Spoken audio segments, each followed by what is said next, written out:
স্বাগত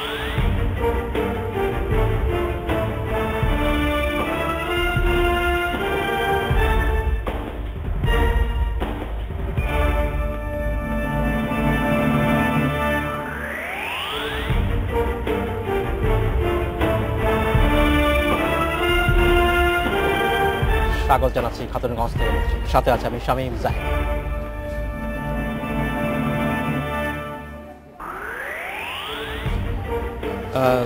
আজ আমরা আলোচনা করব জনাব সৈয়দ ওয়াসানুল আলম। আমরা আজকে আলোচনা করব যে এই মুহূর্তে আমরা কিছুদিন আগে আমাদের একটা রিপোর্টের প্রতিবেদন দেখেছিলাম, যেখানে বলা হচ্ছিল যে ব্যাংকগুলোর যে আমানতের সুদের হার সেখানে কমানো হচ্ছে, সরকারি ব্যাংকগুলোর কথা বলছি আমরা, যেখানে এবং সেখানে বলা হচ্ছে 8% সুদে গ্রহণ করা হবে।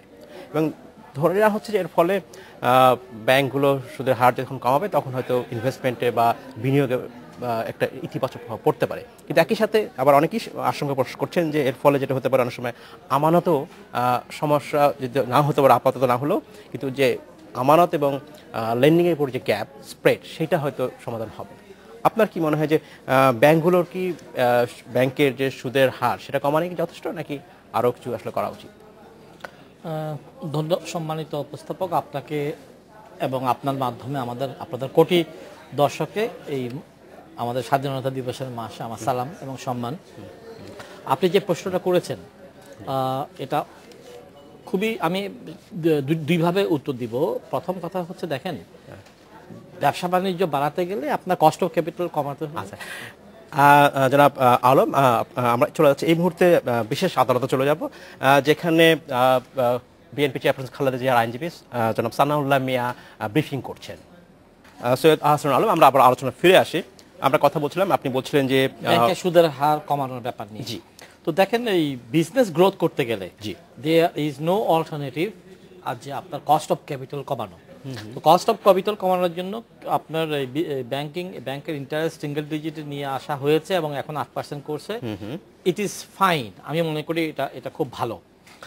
এবং এটার একটা পলিটিক্যাল সাইড আছে। এটা ঠিক এমন একটা সময়ে করা হয়েছে যেন এই যে এখন যে বিজনেসম্যানরা বড় যে ক্রান্তি অতিক্রম করছে, তো এই সময় তারা যেন একটু ব্রেদিং স্পেস পায়। One right. কিন্তু আমরা যারা অর্থনীতির ছাত্র, লং টার্মে কিন্তু দেখতে হবে এইভাবে যদি এফডিআর বা কমায় দেওয়া হয় তাহলে ফ্লাইট অফ ক্যাপিটাল হবে inside and outside the country.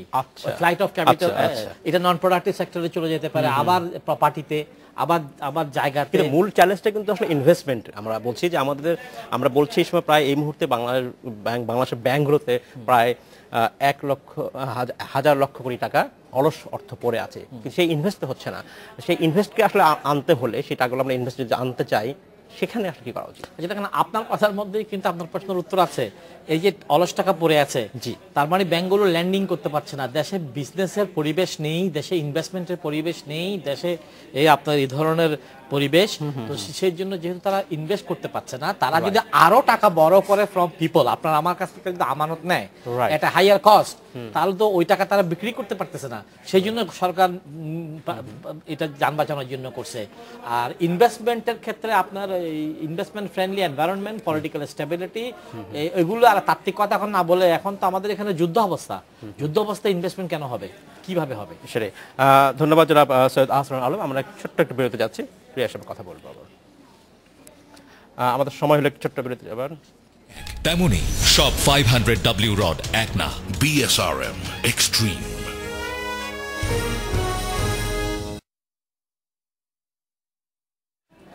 আমরা দেখলাম, আমাদের বিরতিতে ফিরে আসলাম। আমরা আজ কথা বলছিলাম বাংলাদেশের ব্যাংকগুলোর আমানতের সুদের হার নিয়ে। এই নিয়ে আমাদের সাথে কথা বলছেন চট্টগ্রাম বিশ্ববিদ্যালয়ের শিক্ষক এবং রূপালী ব্যাংকের সাবেক ডিরেক্টর জনাব সৈয়দ আহসানুল আলম। জনাব আলম, আমরা আলোচনা আবার ফিরে আসলাম। আমরা বলছিলাম যে কথা, যে এই মুহূর্তে যে আমরা বিরতি কথা বলছি যে কি করে ইনভেস্টমেন্ট ফেরানো যায়। আপনি বলছেন যে ব্যবসাবাদের যে পরিবেশ সেটা এই মুহূর্তে বিরাজ করছেন না। তাই এই মুহূর্তে ইনভেস্টমেন্ট বাড়ানোর কোনো স্কোপ নাই, এই বা ব্যবসা বাণিজ্য বিনিয়োগ বাড়ানোর। এই মুহূর্তে যান বাঁচাচ্ছে আমাদের গভর্নর সাহেব, সেটা হচ্ছে যে আপনি দেখেন এই জমা আমানত যদি 8%-এ চলে আসে, তাহলে ন্যাচারালি 2% বা 3% ক্যাপে ব্যবসায়ী এটা 10%-এ পাবে বা 11%-এ পাবে। এ ব্যাপারে আমাদের মাননীয় গভর্নরকে, আমার অর্থমন্ত্রী মুহিত সাহেবকে আমার অনুরোধ যে তারা যেন এটা এভাবে করলে এটা বাজে প্রভাবটাকে কাটানোর জন্য এই সময়টা ব্যাংকের স্প্রেড কমিয়ে দেওয়া যায়। তার মানে আপনার ব্যাংকিং স্প্রেড কোনোভাবেই 2%-এর বেশি যেন না নেয়, তাহলে ব্যবসায়ীরা কিন্তু আপনার কম কস্টে টাকা পাবে। আচ্ছা, ব্যাংক অনেক প্রফিট করতেছে এরকম দুর্যোগের মধ্যেও। The banking spread should be reduce to 2% or less এই দুর্যোগের সময়টা। আচ্ছা, আরেকটা বিষয় হচ্ছে যে আমরা যখন বলছি যে একটা বড় চ্যালেঞ্জ, যখন আমরা বলছি যে বাংলাদেশ ব্যাংকগুলো তাদের লেন্ডিং তারা দিতে পারছে না আমাদের দেশের এন্টারপ্রেনারদের, কিন্তু একই সাথে কিন্তু আমাদের দেশের এন্টারপ্রেনাররা কিন্তু আবার বাইরে থেকে লোন নিচ্ছেন। ইট ইজ বিকজ বাইরে থেকে আমাদের যে বড় এন্টারপ্রেনাররা বাইরে থেকে লোন নিচ্ছে, এবং আমরাও অর্থনৈতিক ছাত্র হিসেবে ওই সমস্ত এন্টারপ্রেনারকে সাধুবাদ দিচ্ছি। এটার কারণ হচ্ছে যে নেচারালি ওদের ব্যাংক লুটপাটের মানসিকতা দেখা যাচ্ছে না, তার মানে ওরা জেনুইন, ওরা বাইরে থেকে আনতেছে। এবং বাইরে থেকে কেন আনতেছে জানেন? বাইরে থেকে আপনার মারাত্মক কম দামে নিয়ে আসতেছে। LIBOR rate plus interest rate অনেক কম, 3 to 4% or less, LIBOR rate plus 2-3%, সবকিছু মিলায় 4-5% ম্যাক্স। রাইট। তো এইটা আমাদের দেশের জন্য অনেক স্বাস্থ্যকর।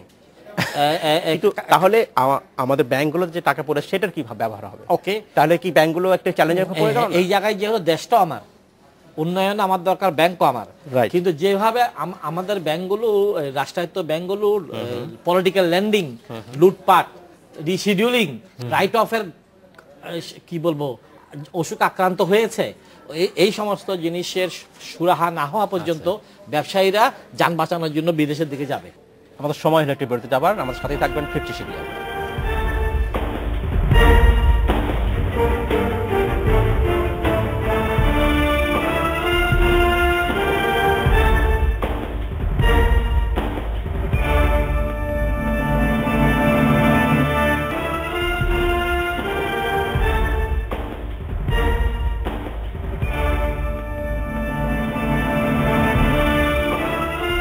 স্বাগত আরেকবার খাতুনগঞ্জ থেকে মসজিদে। আজ আমরা আলোচনা করছি ব্যাংকের আমানত নিয়ে। এই নিয়ে আলোচনা করতে আমার সাথে স্টুডিওতে রয়েছেন চট্টগ্রাম বিশ্ববিদ্যালয়ের মার্কেটিং বিভাগের অধ্যাপক এবং রূপালী ব্যাংকের সাবেক পরিচালক সৈয়দ আহসানুল আলম। জানাব আলম, আপনাকে স্বাগত জানাচ্ছি আরেকবার।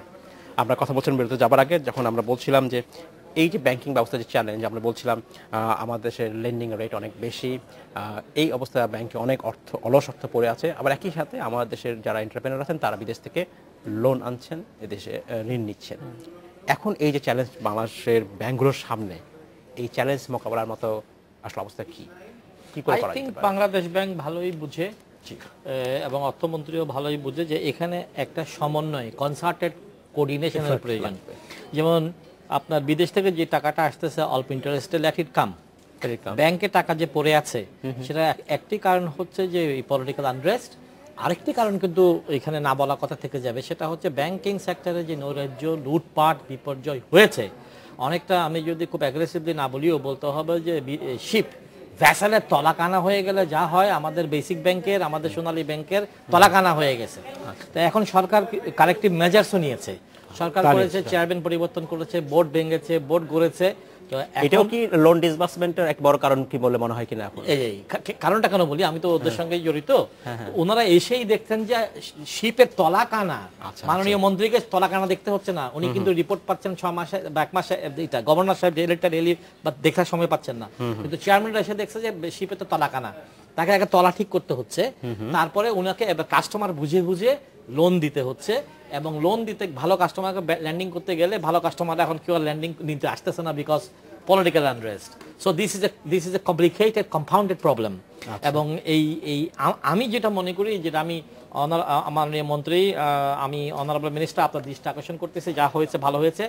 তবে এই যে এখন রাজনৈতিক যে অস্থিরতা, আপনি বলেছেন we are passing through very risky time, এই রিস্কি টাইমে ব্যাংকগুলোকে ডেকে একটু বলেন যে স্প্রেডটা ওদের আমানত নেওয়া এবং ওদের ল্যান্ডিং এর আমানত 3%-এর উপরে তো নাই, এটাকে 2%-এর নিচে আনার জন্য, এটা এখন আছে প্রায় 5%, ইট শুড বি 2% ইন্টারন্যাশনালি। তাই আচ্ছা, এবং এতে তো ব্যাংকের কোনো ক্ষতি হবে না, কারণ ব্যাংক তাদের এতে একটু মুনাফা কমতে পারে। প্রথমে আপনি আলোচনার শুরুতেই একটি আশঙ্কার কথা বলেছিলেন, সেটা বলছিলেন যে আপনি যদি এই আমানতের সুদের হার কমানো হয় তাহলে ক্যাপিটাল ফ্লাইট হতে পারে। এক্স্যাক্টলি, সেজন্য আমি তাহলে এই সুদের হারটাকে এভাবেই মানে অর্থাৎ সুদের হার কমানোর পক্ষে, আমি একদম মোটা দাগে আমি সুদের হার কমানোর পক্ষে। কিন্তু কত কমানোর পক্ষে? আমাদের ছিল ডাবল ডিজিট, এখন সেটা সিঙ্গেল ডিজিট এসছে, এখন এটা 8 এসছে। তাহলে যদি এটা মনে করেন কল্পনা করেই বলছে 6 করা হলো, কোনো পাগলও ব্যাংকে টাকা রাখবে না। তখন পাগলে চিন্তা করবে যে কি করলে, সোনা কিনলে না বাদাম কিনলে না চানা বুট কিনলে রেখে দিলে ওইটা হয়। বিকজ ইয়েল্ডিং রেটটা বিজনেস আর্নিং রেট এবং অন্য রেটের বাড়ি ভাড়া, মনে করেন ব্যাংকে টাকা রাখলে কিন্তু বাড়ি ভাড়ার চেয়ে বেশি টাকা পাওয়া যেত। এখন আবার মানুষ করবে কি, ওই ছোট ছোট জুবলি বা ভাড়া টাড়া করতে থাকবে, অর্থাৎ ফ্লাইট অফ ক্যাপিটাল হবে ইন প্রপার্টি, ল্যান্ড, গোল্ড, তারপরে আপনার আদার দিকে চলে যাবে। গোল্ডেরও যে একটু অল্প অল্প টাকা দাম বাড়ে, that will be yielding rate will be more than 6%. So এগুলো খুব সুস্থ চিন্তা না যে একেবারেই সিঙ্গেল ডিজিটে আনার মানি এই না যে 6% 8% নিয়ে আসবেন। ব্যাংক চালাদেরকে 5%, আমি আপনার সঙ্গে একমত হচ্ছি না, যদিও আমি দ্বিমত করছি না। 5% কেন তারা প্রফিট করবে? তাদের ম্যানেজমেন্ট কস্ট কমাচ্ছে না কেন? তাদের আপনার এই সেবা বেশি দিবে, খরচ কম করবে। আপনি একটা ব্যাংক, একসময় একটা ব্যাংকের ডিরেক্টর ছিলেন, আপনার এই অভিজ্ঞতা রয়েছে। আপনার কি মনে হয় কেন ব্যাংক তার মানে কস্ট অফ ফান্ড কমাতে পারে না? এখানে কিন্তু দুটো ব্যাপার আছে, একটা হচ্ছে প্রাইভেট জগৎ, একটা হচ্ছে আপনার এই পাবলিক সেক্টর। পাবলিক সেক্টরের প্রথম কথা হচ্ছে তলা কানা দিয়ে আমার যে টাকা চলে যায়, যেমন হলমার্ক গেছে, বেসিক ব্যাংক গেছে, যে টাকাটা চলে যায় ওই টাকাটাকে, লসটাকে, ক্লাসিফাইড লোনটাকে আপনার সামাল দিতে গিয়ে এই উইন্ডো ড্রেসিং ব্যালেন্স শিট করতে করতে আমাদের জান বের হয়ে যায়। উইন্ডো ড্রেসিং ব্যালেন্স, আমাকে প্রত্যেকটা ব্যাংকের ব্যালেন্স শিট নিয়ে আসলে আমি সব ধরাই দেবো চুরি। উইন্ডো ড্রেসিং আমি আমার মন্ত্রীর দৃষ্টি আকর্ষণ করতেছি। আর আমার ব্যাংকের ব্যাপারে তো আমার থিসিস করা আছে উইন্ডো, বিকজ আমি এক্সপার্ট অন দিস লাইন। তো প্রাইভেট সেক্টর পাচ্ছে না। প্রাইভেট সেক্টর কিন্তু তাদের অপারেটিভ কস্ট এবং অনেক ক্ষেত্রে তারা নন প্রোডাক্টিভ। যেমন আমাদের ক্ষেত্রে বলি, জনগণের কথা চিন্তা করে আমরা যেখানে লাভজনক না ওইসব লোকেশনে ব্যাংক করতেছি। আচ্ছা, তারপরে যেই ব্যাংকের ব্রাঞ্চটা হওয়া দরকার 30,000 টাকা, ওই এমডি সাহেব, চেয়ারম্যান সাহেবের আত্মীয় স্বজনের জন্য ওটা 70,000 টাকায় ভাড়া করতেছি, রেন্টাল। তো দেয়ার আর মেনি স্টোরিজ। তো তার মানে হচ্ছে যে গভর্নেন্স একটা বড় সমস্যা, এই ব্যাংকের গভর্নেন্সে একটা বড় সমস্যা, পাবলিক সেক্টরের জন্য করাপশন বড় সমস্যা, আপনার রিসি রুলিং, রাইট অফ করা, এগুলো বড় সমস্যা। This things has to be taken care of. মানুষদেরকে আমরা ইনশাআল্লাহ, বিড়ালের গলায় ঘন্টা বাঁধবে কে? আমরাই, আমাদের মন্ত্রী, আমার গভর্নর, আমরাই। এই যে আস্তে আস্তে আপনারা সত্য কথা উঠে আসতেছে, মানুষকে, you can't keep all people fool for all times. People are becoming aware. কিন্তু আমরা যদি বলি এই বিড়ালের গলায় ঘন্টা বাঁধার কথা বলেই থাকি, তাহলে কিন্তু একটা সুনির্দিষ্ট প্রস্তাব থাকা উচিত, সুনির্দিষ্ট আলোচনা হওয়া উচিত, একটা ভালো প্ল্যাটফর্ম থাকা যেখানে এই কথাগুলো আসা উচিত। বিক্ষিপ্ত হবে, বিচ্ছিন্ন হবে কথা বলে কোনো লাভ নেই। সেই দায়িত্ব এখানে কথা বললেও কোনো লাভ নাই। কিন্তু মুশকিল হচ্ছে যে আমরা আশা করবো যে সবাই শুনবে, হয়তো এখানে কথা বললে একটা জনমত সৃষ্টি হবে যে এটা। কিন্তু এখন এই ফোরামটা নাই কেন জানেন? এই ফোরামটা নাই যে আপনার এই মোটামুটি 47 মহলের দ্বারাই গভর্নেন্স হচ্ছে আপনার banking sector. 47 Mahal, they don't represent, এটা কিন্তু জনগণের টাকা। জনাব আলম, আপনাকে অসংখ্য ধন্যবাদ। সময় স্বল্পতা শেষ করতে হচ্ছে, তবে আমরা আশা করব যে গুড গভর্নেন্স বাংলাদেশের প্রত্যেকটা সেক্টরে প্রতিষ্ঠিত হবে এবং তখনই আসলে সত্যিকার অর্থে আমাদের যে অর্থনৈতিক উন্নয়ন এবং একই সাথে মানব সম্পদের, মানব উন্নয়ন সম্ভব হবে। আমি আমার আল্লাহর কাছে তাই প্রার্থনা করি। অসংখ্য ধন্যবাদ আপনাকে। এই ছিল আজকের মতো খাতুনগঞ্জ থেকে মতো ছিল। আমাদের সাথেই থাকবেন, দেখা হবে আবার।